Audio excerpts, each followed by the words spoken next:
My name's Rebecca Cooney. I'm the Insight Editor at Broadcast Magazine, which is sort of one of the organising bodies here. I essentially look after everything that isn't news on Broadcast Magazine, so long-form features, the surveys, Hot Shots as well, which is our young talent scheme, which is open at the moment. So if you want to put anybody forward for that, come and chat to me. So that's what I do. We are joined by a fantastic panel to talk about the evolution of studios. I'm going to ask my panel to introduce themselves in just a second. But first, just a reminder that we've got Slido, so if you want to submit any questions on Slido, do pop them in and I'll come to them towards the end of the session. The Slido is on my phone, so if you see me get out my phone and start fiddling with it, it's not because I've got bored of all of you and want to check my messages. I am looking for the questions. Brilliant. So without much further ado, let me introduce my panel. Should we start with Jo? Yeah, my name's Josephine Clark and I'm the Commercial Director at Maidstone Studios. Brilliant. And then Rachel? So I'm Rachel Morrison. I'm the Studio Director of Farnborough International Studios. Can I tell you a little bit about it? Yes, of course. Do. Please do. You have the stage. So we've got 4 stages, 210,000 square foot of shooting space, 3,500 car parking spaces. Yes, 3,500 car parking spaces. And we do lots of things, everything from high-end television to commercials to a lot of creator content and lots of location shoots. Brilliant. And then last but not least, Lisa? Yeah, hi everybody, my name's Lisa D. I'm the Sales Director for Warner Brothers Studios Leafton. And I think we've got a little clip to show you. We have a little clip to show you. Sorry, again, I was trying to pick up Slido, not just ignoring you. So yes, the reason I left Lisa to last is because we've got a video to show.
About that video, whenever we have articles about studios, finding ways to illustrate it are quite difficult because either a studio is a blank space or it's kind of invisible because it is wherever, so that's quite impressive. But studios are interesting and exciting. So the idea of a studio client has expanded massively in the last 5 years. What does your client mix look like today and how does that compare with, say, pre-2020? I'm going to pick on Rachel because you're nearest to me.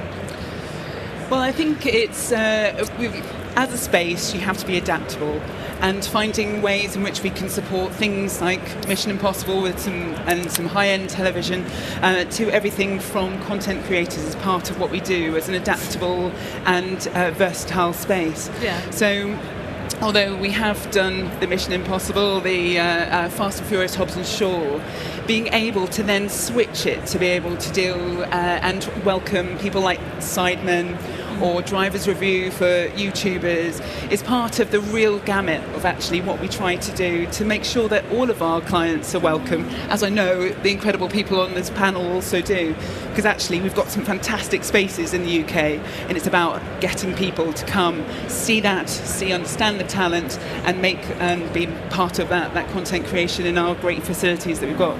Amazing. Lisa was nodding along enthusiastic there. Does that reflect your experience? 100%. So I suppose I'm relatively new to Warner Brothers Studios Leavesden, so I mean one of the impressions I had before I went there was that we only did Warner Brother productions and part of the Warner Brother family, and I think that was some of the impression that was kind of industry-wide, and that was the reason for that commercial, that sizzle release, because we're really pushing for like other streams of content. So we're doing lots of commercials.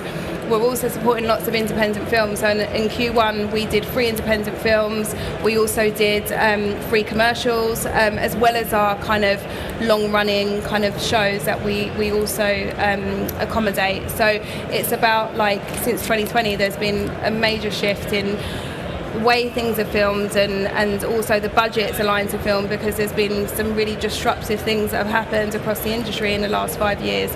And it was a really interesting fact. One of my colleagues, Thea, was telling me, like, the first TV show we had at Leavesden was in 2018, and that's not that long ago for us to be doing a TV show back then. And now kind of TV shows are really our bread and butter, alongside our kind of big feature tentpoles as well. Yeah, no, that makes sense. And for you as well, Joe, is that an experience you guys are having? Yeah, I mean, we're a very different site to obviously your sites. I mean, we've been going 45 years. So our model pre-2020 was very traditional television, all of the Saturday nights, lots of children's TV dramas. And since then, obviously, you know, that's completely changed. You know, we do a lot of esports. We do, you know, we have Wes Anderson's wonderful story of Henry Sugar, which won its first Oscar. We still do a lot of traditional TV, but we also do a lot of content creating as well, such as, you know, like Sidemen type stuff. So yeah, no, it's completely different, but no, it's lovely. It's great to have it all. Amazing. And all 3 of you there mentioned kind of content creators and a slightly different way of working. And I wondered, like, you know, those digital first creators and those brands, how are they changing the expectations around sort of speed and cost and flexibility compared to traditional productions? I think they want everything a lot faster.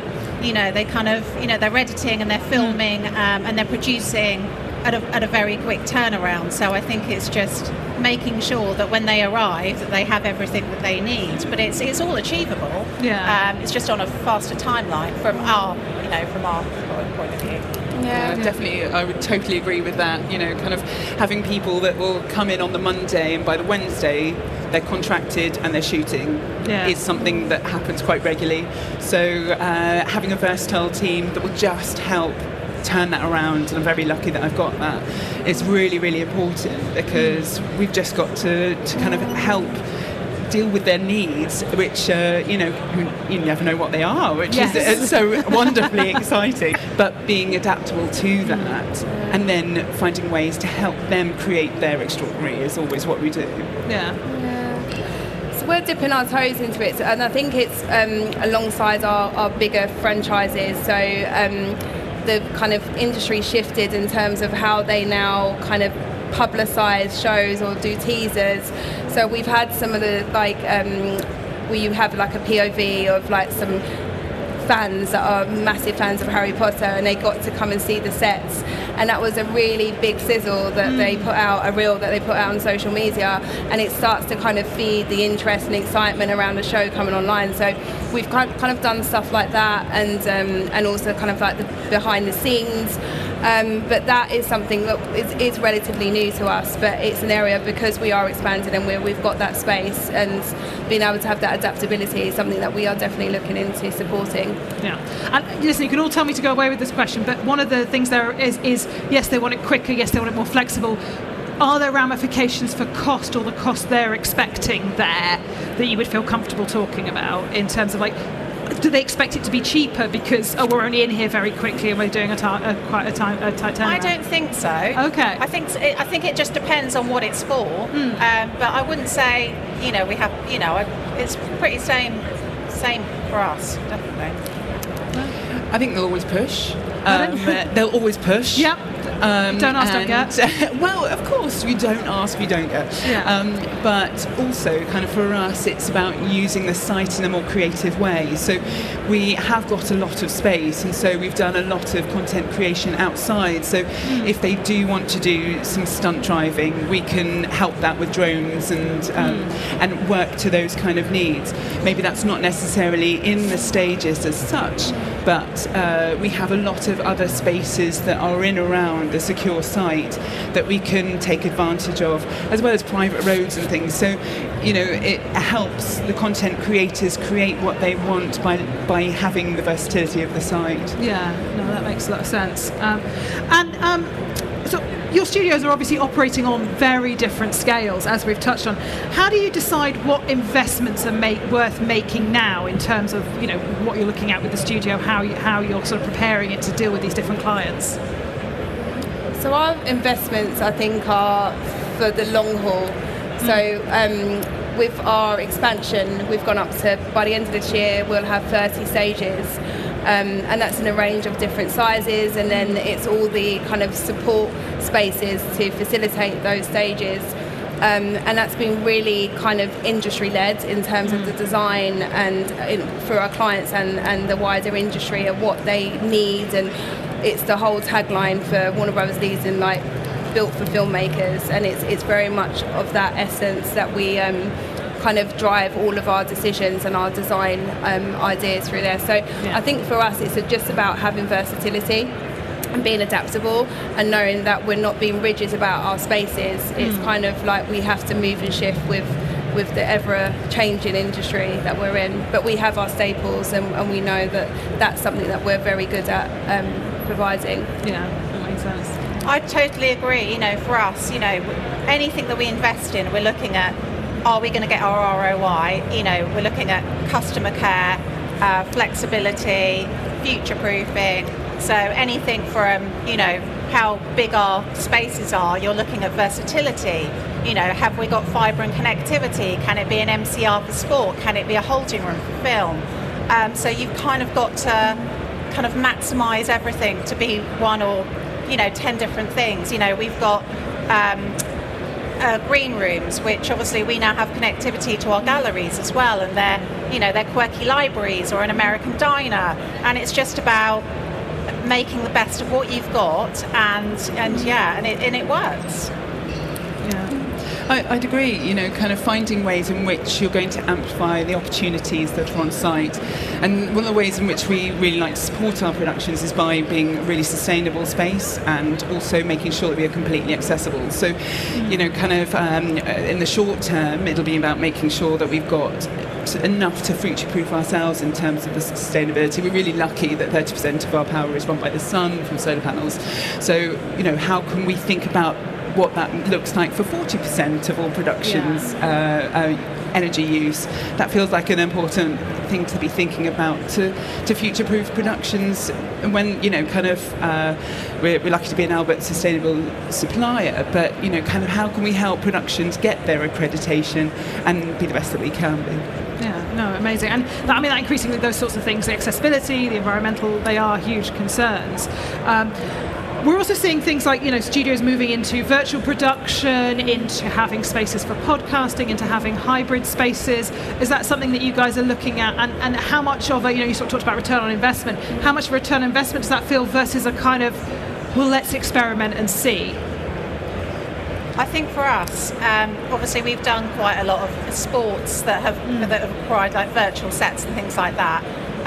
I think for us personally, we're just seeing how that develops, because technology is moving at such a rate of knots. But it's something that we are looking at. So at the moment it is more hybrid spaces, I don't know. I think for us it's, kind of, as you say, kind of tech depreciation and all those kinds of things which actually are commercial concerns.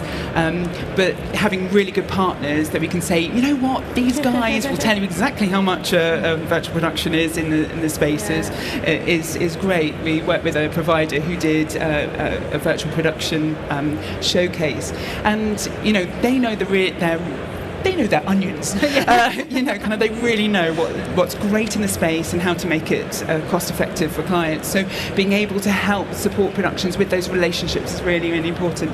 But in terms of whether we'd invest, it's about making sure that we make the right return, a right investment to ensure that we see the returns.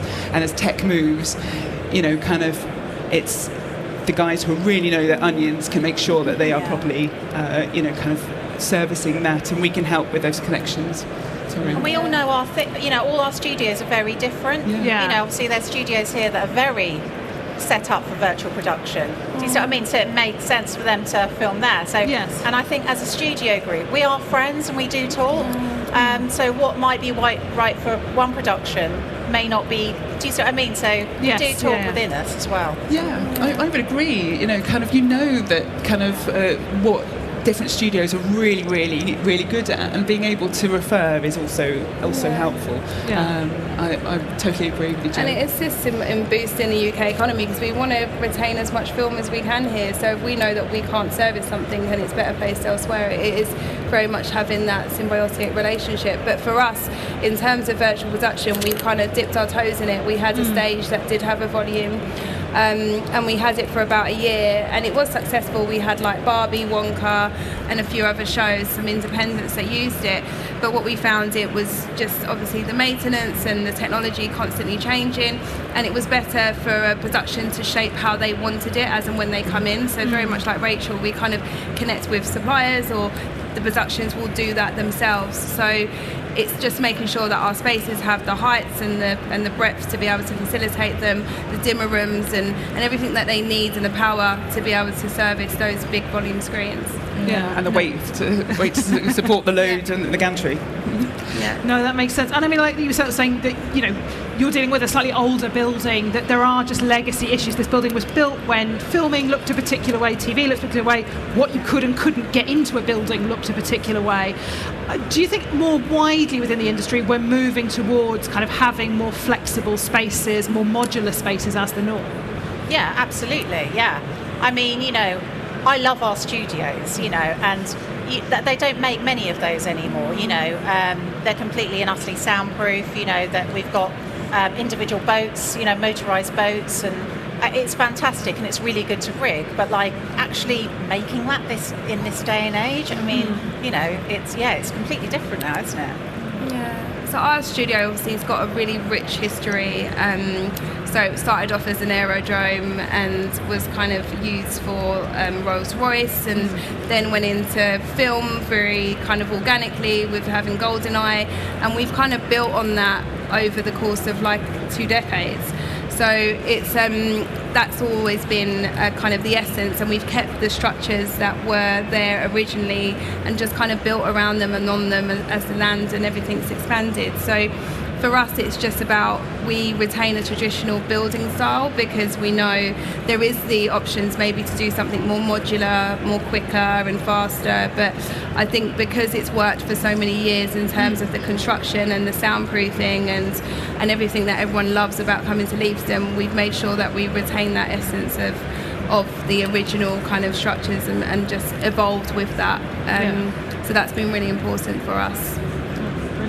And for you, Rachel? And well, for us, our site has been the home of Farnborough Air Show since 1948. And it's built out because of that event that happens every other year. But that gives us the flexibility in some of the spaces that look exactly like an airport to film a lot of airport scenes. Kind of our stages are purpose-built for film, television, commercials, whatever.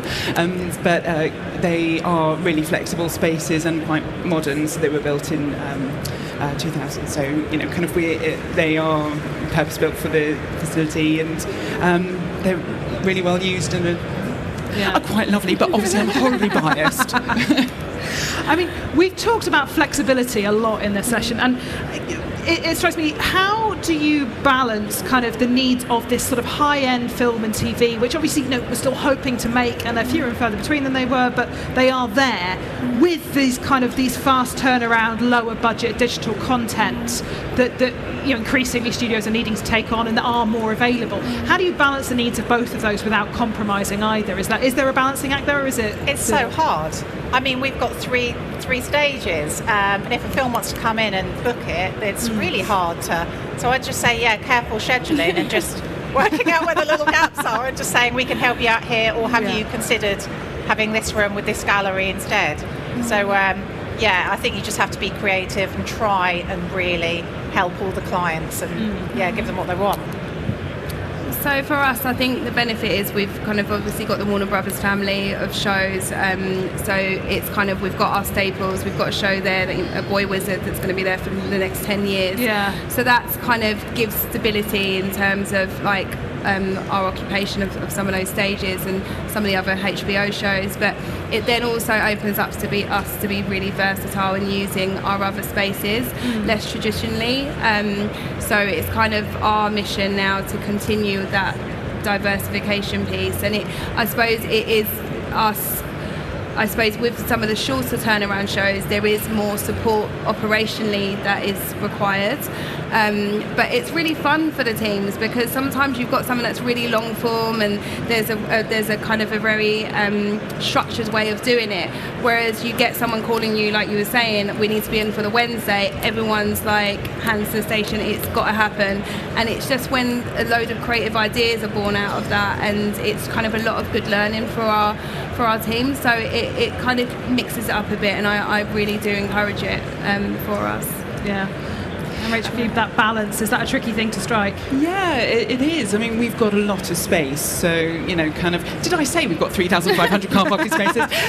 So we're able to have multiple unit bases across the site, but, kind of in terms of the kind of very bespoke offer that we can offer productions with 22,000 square foot very sound stages very close to our 20,000 square foot of workshop space, you can almost have that kind of boutique feel whilst having a wider site that can offer lots of location shoots and private driving areas. So, but that balancing act is a real challenge, because you want to make sure that actually every client is well looked after, they have exactly what they need, and we're lucky that the space that we've got affords that opportunity.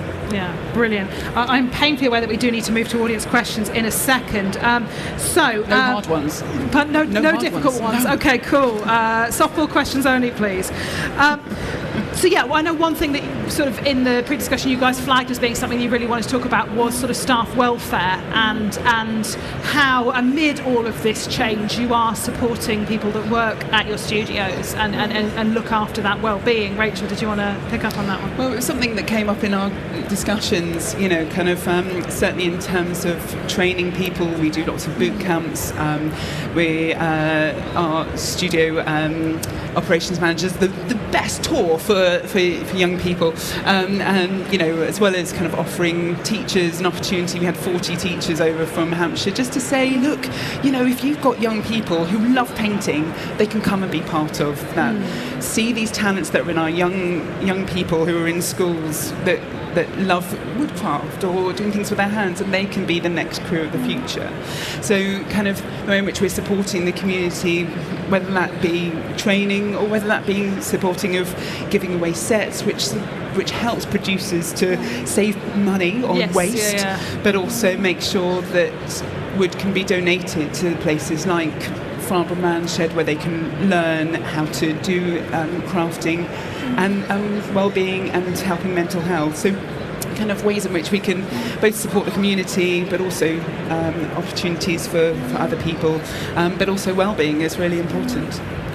So for us, career and well-being is at the essence of everything that we do and everything that we build. So from everything from our childcare facility at Wonderworks, so we've got about 70 places we're going to have in the next kind of 4 months. So it's already full. We've got 30 on the waiting list.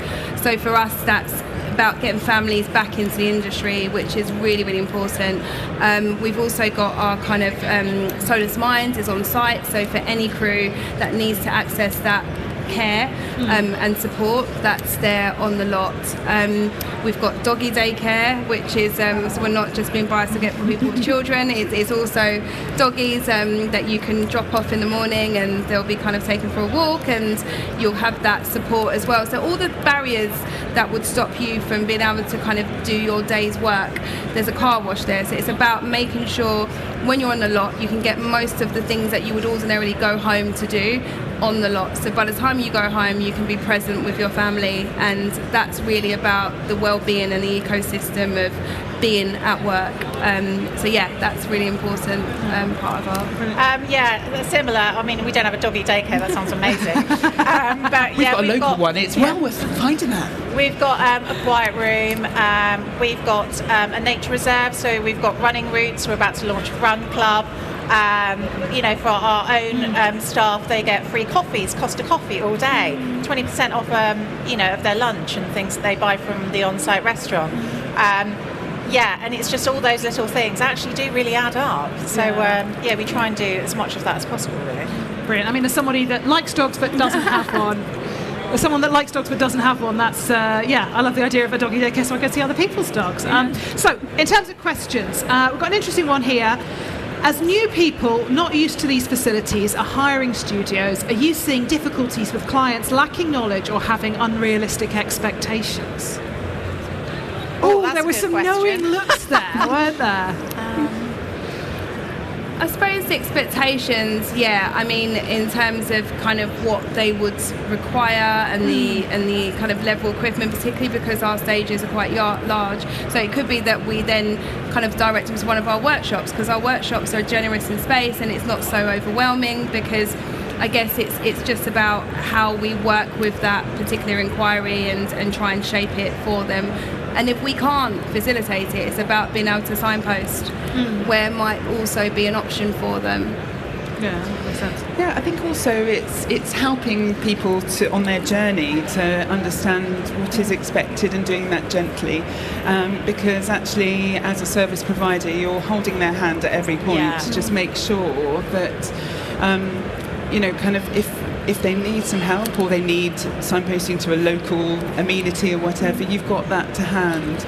And particularly in terms of sustainability, making sure that you can try and help them from the very start, when we know that prep time is always shortened, but actually you can help them along their journey with some good places to look or good ways in which you can do things differently. Yeah. And very quickly, Jo, did you have anything? Yeah, I think that's our job as well. You know, if anyone comes in, you know, we're the ones that have got to be like, what are you looking for? What do you need? Let's find the most cost-effective way of getting what you need through the door and helping them at every level. And that's why we're doing the job that we're doing. We love it, and long may it continue. Brilliant. It's been a bit of a whistle-stop tour, but thank you very much for your questions. Thank you very much for coming along. Yeah, if you'd like to join me in thanking our panel for being here. There's one thing I just wanted to mention. We've got happy hour at 4 o'clock in our pub garden, so please come and join us. Well, that's worth knowing, isn't it?